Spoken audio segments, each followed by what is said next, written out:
Hello दोस्तों, मैं हूं विकास और स्वागत है आप सभी का स्टडी डाउट्स में। दोस्तों आज की इस वीडियो में हम लोग सॉल्व करने वाले हैं क्लास 9th के मैथ का जो चैप्टर 4 है, दो चर वाले रैखिक समीकरण युग्म में। ठीक है, तो इसी का जो प्रश्नावली 4.1 है, ठीक है, इसी को हम लोग एकदम से इजी तरीके से समझने वाले हैं। जैसे यहाँ पर आपको क्वेश्चन नंबर 1 दिया हुआ है कि एक नोटबुक की कीमत एक कलम की कीमत से दोगुनी है। इस कथन को निरूपित करने के लिए दो चर वाला रैखिक समीकरण लिखिए। ठीक है, एकदम आसान है। बस क्या है कि इसमें दो तीन चीज़ें आपको ध्यान में रखना होता है। ठीक है, क्योंकि ये देखने में एकदम आसान है, लेकिन बहुत सारे ऐसे स्टूडेंट हैं जिनको इसमें प्रॉब्लम होती है और गलत कर देते हैं। ठीक है, तो वो क्या मोस्ट इंपॉर्टेंट चीज़ है वो आइए देखते हैं। अब देखिए यहाँ पर हमने क्वेश्चन को नोट कर दिया। ठीक है, अब देखिए स्टूडेंट, ज़्यादातर स्टूडेंट गलती करते कहाँ पर हैं। देखिए इसमें क्या कह रहा है कि एक नोटबुक की कीमत एक कलम के कीमत से दोगुनी है। ठीक है, तो जो नोटबुक है वो दोगुना है पेन के, जो पेन है, कलम है, इसके कीमत से इस नोटबुक की कीमत दो गुनी है। तो हम लोग क्या करते हैं, जैसे कि मान लेते हैं कि इसको हम मान लेते हैं कि माना माना अब नोटबुक कितने रुपए का है ये चीज़ तो इसमें दिया नहीं है। ठीक है, तो हम लोग एक्स मान लेंगे।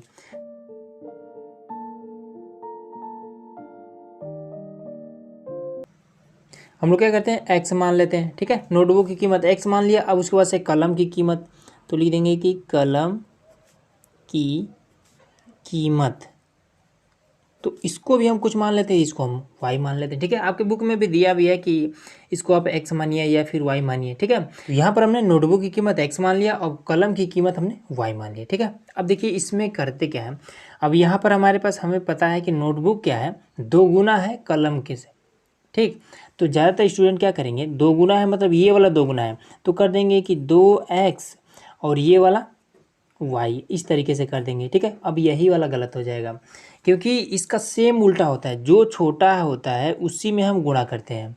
तो छोटा इस समय क्या है, ये वाला दो गुना है और ये वाला छोटा है, तो हम इसमें लिखेंगे कि x बराबर में 2y। ठीक है, दो गुना कर रहा है मतलब दो से गुणा करना होता है, जो छोटा होता है उसमें गुणा करना होता है। ये चीज़ हमेशा याद रखिएगा। अच्छा, अब ये क्यों ऐसे करना होता है, तो देखिए जैसे मान लीजिए 10 लिखा है। ठीक, अब 10 और इसके बराबर में 5 लिखा है, तो क्या 10 5 के बराबर है, नहीं है। कब बराबर होगा, जब हम इसमें गुणा करेंगे 2 से। तो हम 2 से किस में गुणा करेंगे, अगर मान लीजिए इस बड़े वाले में गुणा कर देंगे तो ये तो 20 हो जाएगा, ये 5 का 5 ही रह जाएगा। तो जो छोटा है उसमें हम 2 से गुणा कर रहे हैं ना, तो यही वाला प्रक्रिया इसमें करते हैं। ठीक, हमें पता है कि इसकी जो कीमत है वो क्या है, वो इससे कलम के कीमत से दो गुना है, तो ये वाला छोटा हुआ, तो इसलिए हम छोटे में 2 से गुणा करेंगे। ये चीज़, ये वाला कॉन्सेप्ट आपको समझ में आ गया होगा। ठीक है, तो इस तरीके से ये अभी आपका एक समीकरण हो गया। अब चाहे तो आप इसको इस तरीके से भी लिख सकते हैं, एक्स, इसको आप इधर लाएंगे तो माइनस में हो जाएगा 2y बराबर में 0। ये आपका समीकरण 2। ठीक है, दो नहीं कहते हैं, इसी को हमने बस केवल बदल करके लिख लिया है। तो आप ऐसे भी लिखिए या फिर ऐसे लिखिए, दोनों चीज़ ठीक है। ठीक है, अब चलिए सेकंड वाला देखते हैं। अब दोस्तों यहाँ पर हमारा सेकंड नंबर क्वेश्चन है। इसमें देखिए क्या कह रहा है कि निम्नलिखित रैखिक समीकरणों को ax plus B Y plus C बराबर 0 के रूप में व्यक्त कीजिए और प्रत्येक स्थिति में ए बी सी का मान बताइए। ठीक है, अब देखिए एक चीज़ हमेशा याद रखिएगा कि यहाँ पर ये जो a है, b है और c है, तो यहाँ पर ये एक अंक के रूप में लिया गया है। ठीक है, मतलब a के स्थान पर कोई अंक होगा, 2 4 6 8 कुछ भी हो सकता है। बी के स्थान पर भी कोई अंक होगा, सी के स्थान पर भी कोई अंक होगा। ठीक है, चाहे जो अंक हो लेकिन होगा, ये चीज़ हमेशा याद रखिएगा। ठीक है, तो इसको हम पहले यहाँ पर नोट कर लेते हैं कि ए एक्स प्लस में बी वाई और प्लस में सी बराबर में 0। ठीक है, तो इसमें क्या है कि अब इसका जब कंपेयर हम इसके साथ करेंगे तो कुछ ऐसे करेंगे। देखिए ए यहाँ पर है तो देखिए यहाँ पर एक अंक है 2। ठीक, बी के स्थान पर यहाँ पर देखिए वाई के साथ, यहाँ पर बी के स्थान पर 3 है। सी के स्थान पर यहाँ पर देखिए ये वाला है। ठीक है, जो कि बराबर की इधर है, तो बराबर का हम इधर ला देंगे, कोई दिक्कत नहीं है। ठीक है, तो चलिए इसको लाते हैं। तो यहाँ पर इसको लिखेंगे कि 2x प्लस में 3y। ठीक है, चिन्ह से हमें कोई मतलब, जैसे यहाँ पर प्लस प्लस है तो चिन्ह से हमें कोई मतलब नहीं है। इसको भी हम इधर ला देंगे तो प्लस में तो माइनस में हो जाएगा 9.35 और इस पर बार लगाए। बार का मतलब होता है कि ये 5 5 एकदम से अनंत तक रिपीट हो रहा है। ठीक, 5 केवल, तो ये बार का मतलब होता है। तो चलिए अब सी, हमें ए का मान बताना है तो ए यहाँ पर 2, तो ए बराबर में आपका 2 हो जाएगा। बी का मान बताना है तो यहाँ पर +3 है तो बी बराबर में 3 हो जाएगा। अब सी का मान हमें बताना है। देखिए यहाँ पर ए बी सी का मान बताइए, तो सी का मान यहाँ पर सी बराबर में -9.35। बस इसी तरीके से कर देना और यही आपका मान निकल गया। ठीक है, इसी तरीके से इसमें देखना है। तो इसमें भी आपका ए एक्स प्लस में बी वाई प्लस सी बराबर में 0। ठीक है, ए के स्थान पर क्या है, यक्स के साथ में ए गुणा करा, तो यहाँ पर यक्स के साथ में कौन गुणा है, कोई नहीं। तो जहाँ पर कोई नहीं गुणा करता है वहाँ पर एक होता है, ये चीज़ हमेशा याद रखिएगा। तो ए बराबर में 1, ये आपका 1 निकल गया। ठीक है, अब उसके बाद से बी, तो बी के साथ में यहाँ कौन गुणा कर रहा है, मतलब बी के स्थान पर क्या है, तो वाई के साथ में कौन गुणा कर रहा है। देखिए यहाँ पर वाई बाई 5 है, तो हमेशा याद रखिएगा कि वाई बाई 5 का मतलब क्या होता है, वाई को हम इस तरीके से लिख सकते हैं, और ये जो 5 है गुणे में 1/, यहाँ पर लिख देंगे 1/5। ठीक है, जब y का गुणा इसके साथ करेंगे तो ये क्या हो जाएगा, ये y पान में 5 हो जाएगा।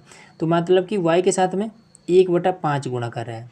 ठीक है, तो यहाँ पर क्या हो जाएगा, तो b का जो वैल्यू हो जाएगा b बराबर में क्या हो जाएगा, 1/5, 1/5। ठीक है, अब इसी प्रकार से c का, तो यहाँ पर -10 है, तो c बराबर में -10, ये इस तरीके से हो जाएगा। ठीक है, तो इसी तरीके से और भी है, उसको भी करते हैं।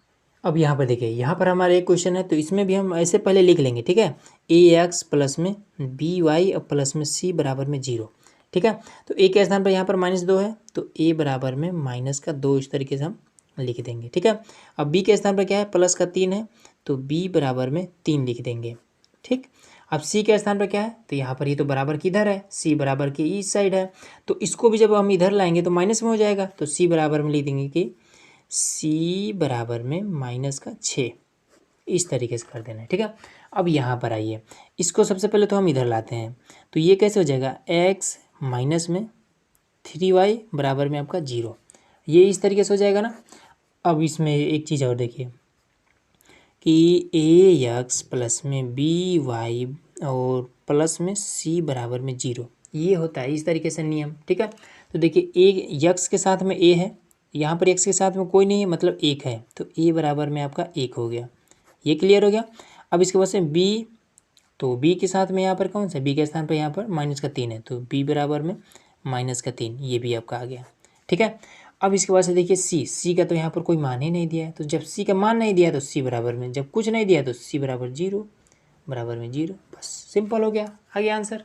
ठीक है, और देखिए अब दोस्तों यहाँ पर आप 5वां देखिए। ठीक है, तो इसके लिए भी पहचानने के लिए ए एक्स प्लस में बी वाई और प्लस सी बराबर में 0, इस तरीके से लिख लेना है। ठीक है, एक है, हाँ इसमें देखिए अब इसको थोड़ा सा हम इधर ला लेते हैं, तो ये कैसे हो जाएगा, 2x माइनस में तो प्लस में 5y बराबर में 0, ऐसे हो जाएगा। तो ए के स्थान पर यक्स के साथ में 2 गुणा करा है, और यहाँ पर एक्स के साथ में ए है, तो मतलब ए बराबर में 2, ये निकल गया। अब देखिए y के साथ में 5, y के साथ में b, तो b बराबर में आपका 5 हो जाएगा, ये इस तरीके से। ठीक है, अब c, तो c के तो यहाँ पर वैल्यू ही नहीं दिया, तो जब कुछ नहीं दिया तो c बराबर में 0, सिंपल है। अब यहाँ पर देखिए, अब इसमें क्या कर देंगे, ए एक्स प्लस में बी वाई प्लस में सी बराबर में 0। अब इसके बाद से यक्स के साथ में ए है, यक्स के साथ में 3 है, तो ए बराबर में आपका हो जाएगा 3। ठीक, अब देखिए बी, वाई के साथ में बी है और इधर वाई का वैल्यू ही नहीं दिया है, तो कोई दिक्कत नहीं है, बी बराबर में 0, जब इसका वैल्यू ही नहीं दिया है तो उसको दिक्कत क्या है। अब देखिए सी, यहाँ पर देखिए ये अकेला है 2, तो सी बराबर में आपका 2, ये इस तरीके से हो जाएगा। ठीक है, और भी आ गया है देखिए। अब देखिए अगला क्वेश्चन है हमारा y माइनस में 2। ठीक है, तो लिखिए डायरेक्ट ए एक्स प्लस में बी वाई बराबर में 0। ठीक है, प्लस में सी भी आएगा। तो देखिए ए के साथ यक्स के साथ में ए है, इसमें यक्स का कोई मामला ही नहीं है, तो ए बराबर में आपका 0, सिंपल। अब बी, वाई के साथ में बी है, यहाँ पर वाई है, तो वाई के साथ में क्या है, कुछ नहीं, मतलब 1 है, तो बी बराबर में 1, ये हो गया। अब सी है, तो सी के स्थान पर मतलब कि यहाँ पर 2 है जिसके साथ में कोई ना ही एक्स है ना ही वाई है, तो सी की वैल्यू हमेशा अकेला होता है। ठीक है, एक्स वाई नहीं रहता इसके साथ में, तो सी बराबर में -2, ये हो जाएगा। ठीक है, अब इसका देखिए, अब इसको भी सही से कर लीजिए, तो इसको आप उधर ले जाइए या फिर इसको आप इधर लाइए, तो चलिए इसको भी ला देते हैं इधर, -2x बराबर में 0। ठीक है, आप चाहें तो इसको भी उधर ले जा सकते हैं, कोई दिक्कत नहीं होगा। तो इसमें चलिए ए एक्स प्लस में बी वाई प्लस में सी बराबर में 0, तो यक्स के साथ में कौन गुणा कर रहा है, -2, तो -2 हो जाएगा क्या, ए बराबर, और उसके बाद से बी के साथ में कौन गुणा करें, तो बी इसमें है, ये नहीं है, तो बी बराबर है आपका 0। और उसके बाद सी के साथ में 5 है, तो हम क्या कर देंगे, सी बराबर में 5। ये इस तरीके से कर देंगे, आपका हो जाएगा ये चीज़ है आंसर। तो इस तरीके से आपका ये पूरा प्रश्नावली खत्म हो गया। तो आज का ये वीडियो आप लोग कैसा लगा कमेंट बॉक्स में जरूर बताइएगा। चैनल पर नए हैं तो सब्सक्राइब जरूर कर लीजिएगा, ठीक है, ताकि आगे आने वाली जो भी प्रश्नावली है उसका नोटिफिकेशन आपको ईजिली मिल जाए।